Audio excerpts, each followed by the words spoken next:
Christmas. That beautiful time of year when we finally slow down, gather together with friends and family, and partake in annual holiday traditions. Which usually involves copious amounts of alcohol and regret. It often only makes sense to those involved.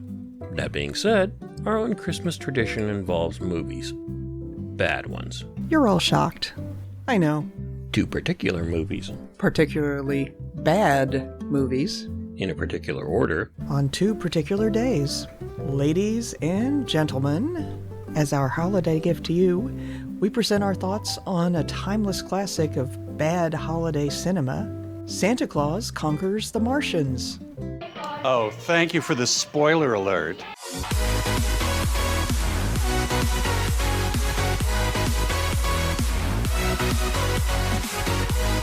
Thus I was able to see the changing world in a series of glimpses.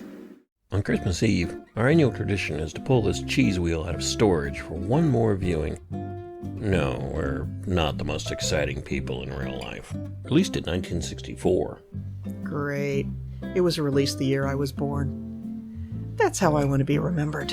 The movie was written by Glenville Meredith, based on a story by Paul L. Jacobson. Neither of these individuals apparently had any other writing credits. Gee, I wonder why.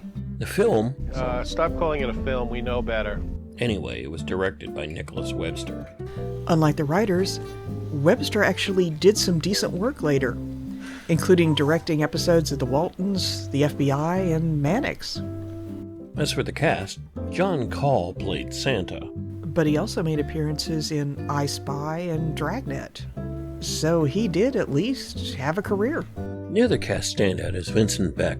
Beck, similarly, was all over TV in the 60s and 70s with appearances on Ironside, Wild Wild West, Man from U.N.C.L.E., Time Tunnel, list goes on.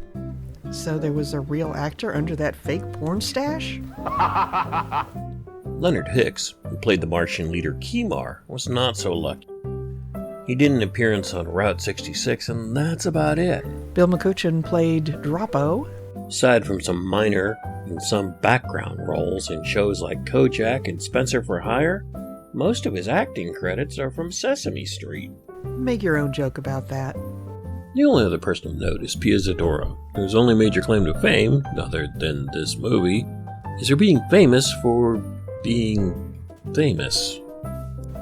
Think of her as a proto-Kardashian. So, now that we have all that out of the way, we're here to talk about why we watched this god-awful movie. That is why we watch it, dear. Or rather, what some genuinely talented people made from it.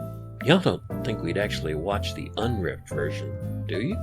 We do know that some of you do not enjoy people talking over movies. Then why are you watching this video? Be nice, dear. For those of you who do enjoy people talking over movies, we have a treat for you. Well, it wouldn't exactly go that far. But in this case, there are 3 different versions to choose from, so let's jump right into this mess. First is, of course, the original Mystery Science Theater version from back in the 90s. Besides being the first time many of us were exposed to this movie, the original Riffed version contains some of the best holiday host segments in the series. Wait a minute, let's have a Patrick Swayze Christmas? A true Christmas classic. This also has the virtue of being the shortest of the Riffed versions, if you're pressed for time. Next is the cinematic Titanic version. This features many of the original Misties, including Joel, Trace, Mary Jo, Frank, and Josh. At this point, they still believed they needed a framing device, because who would riff on movies just for the fun of it? The premise is they are being held in an underground vault and forced to riff for posterity. In this case, it actually helps. They often incorporate it into the riffing, particularly one segment where Joel's getting into the spirit, giving some truly amazing gifts. Hey, blame Mr. Ingrate here. He doesn't think my presents are real. Yeah, so give me my present. Okay, fine, Trace. Here's your present. That's a time machine with a laser cannon on it. Okay, Merry Christmas. Let's watch the ding-dang movie. Yeah. Moving on. Last, but certainly not least, is the Riff Tracks live show. Having previously scarred us for life with the inappropriate Rudolph, I need you tonight. Whoa! The Riffers eventually brought this Yuletide horror back to the big screen. This one also has the nightmare-inducing short, Santa and the Fairy Snow Queen, starring Mr. B. Natural's creepier sibling. I just have no words. There, dear. It's all right. The bad short is all gone now. It'll never be gone! Every time I close my eyes, it's there staring at me! Do you need to lie down a minute, dear? Nah, I'm good. Okie doke. Moving on, for all our sakes. Each of the 3 versions is something to recommend it. The main difference is who's doing the riffing. Our favorite version has actually changed over the years. Recently, we've gravitated to the Cinematic Titanic version, but we can recommend any of these if you need a bit of Christmas cheer. And a bit of Christmas cheer will definitely enhance your enjoyment, if you catch my drift. The MST3K version is available from Shout Factory and Amazon. Riff Tracks is obviously available on rifftracks.com as well as Amazon. The bad news is that Cinematic Titanic no longer produces videos or has downloads on their site. It's almost impossible to find any of their physical media.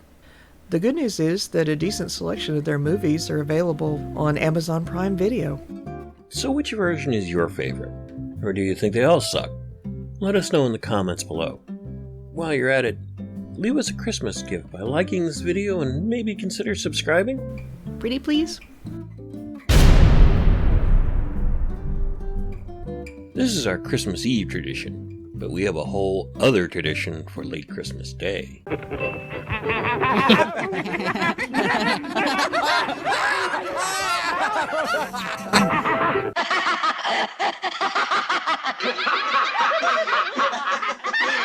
But that is another memory. Be good, everyone. Remember, you don't want to meet me in person. Especially at this festive time of year. Happy Festivus, kids! Thank you, dear. Happy holidays, everyone. I'm the Hammerson, and that's what I remember.